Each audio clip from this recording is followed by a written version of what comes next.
Boeing Starliner মহাকাশ যান পৃথিবীতে ফিরে এসেছে। তবে যে মহাকাশচারীদের এই মহাকাশ যানে ফিরিয়ে আনার কথা ছিল তারা আন্তর্জাতিক মহাকাশ স্টেশনেই রয়ে গেছেন।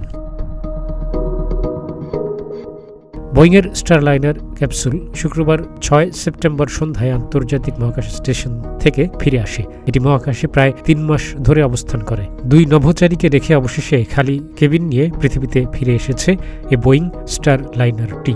এই ২ নভোচারীকে এখন আরও ৫ বা ৬ মাস স্টেশনে থাকতে হবে। নাসার তথ্য অনুযায়ী স্টারলাইনারটি স্পেস স্টেশনে ডকিং বন্দরটি সন্ধ্যা ৬টার পরে ছেড়েছিল।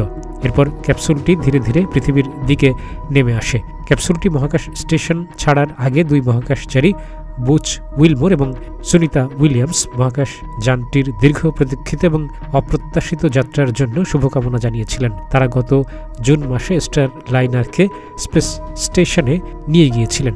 এখনই সুনিতা এবং ব্যারি বুচ উইলমোরের পৃথিবীতে ফেরার সম্ভাবনা নেই বলে জানিয়েছে আমেরিকার মহাকাশ গবেষণা সংস্থা। আগামী বছরের ফেব্রুয়ারি মাসে তাদের পৃথিবীতে ফিরিয়ে আনতে আরও একটি মহাকাশ যান পাঠাবে মার্কিন মহাকাশ সংস্থা নাসা।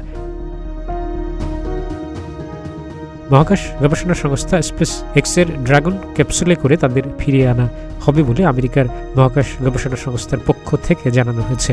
২০১৫ সালে মহাকাশে যাওয়ার কথা ছিল স্টারলাইনারের। পরে ২০১৯ সালে মহাকাশ যানটিকে আবার প্রস্তুত করা হলেও সফটওয়্যার ত্রুটির কারণে যাত্রা পিছিয়ে যায়। এরপর ২০২১ সালের আগস্ট এবং ২০২২ সালের মে মাসে যাত্রা শুরুর কথা থাকলেও তা সফল হয়নি। রক্ষণাবেক্ষণ ব্যয়বহুল হওয়ায় নিজেরা মহাকাশ যান তৈরির বদলে বাণিজ্যিক প্রতিষ্ঠানের মহাকাশ যান ব্যবহার করতে বেশি আগ্রহী নাসা। আর তাই ১ দশক আগে নাসা বেসরকারি মহাকাশ যান ব্যবহারের ঘোষণা দেয়। তখন স্পেস এক্স এবং বোয়িং নাসার সঙ্গে কাজ শুরু করে। মহাকাশ যান তৈরির জন্য স্পেস এক্সের সঙ্গে ২৬০ কোটি এবং বোয়িংয়ের সঙ্গে ৪২০ কোটি মার্কিন ডলারের চুক্তিও করে মহাকাশ গবেষণা সংস্থাটি। শর্ত মেনে ২০২০ সালে প্রথম মহাকাশে যাত্রা করে স্পেস এক্সের মহাকাশ যান।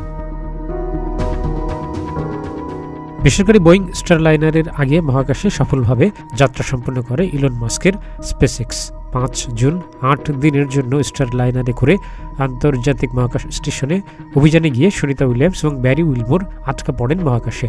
যাত্রার সময় এই মহাকাশ যানে হিলিয়াম লিকেজ হয়, প্রপালশন সিস্টেমে ফুয়েল প্রবেশ করে এবং থ্রাস্টার্স কাজ করা বন্ধ করে দেয়। বোয়িংয়ের মহাকাশ যান প্রথম যাত্রাতেই যান্ত্রিক ত্রুটির কবলে পড়ে। প্রকৌশলীরা কয়েক মাসের চেষ্টার পরও কোনোভাবে স্টারলাইনার মহাকাশে করে নভোচারীদের নিয়ে পৃথিবীতে ফিরিয়ে আনার কোনো ব্যবস্থা করতে পারেনি। ২০২৫ সালের ফেব্রুয়ারিতে আন্তর্জাতিক মহাকাশ স্টেশনে পাঠানো হবে ড্রাগন মহাকাশ যান, যাতে করে ফিরবেন ওই ২ মহাকাশচারী। ডেস্ক রিপোর্ট, প্রতিদিনের বাংলাদেশ।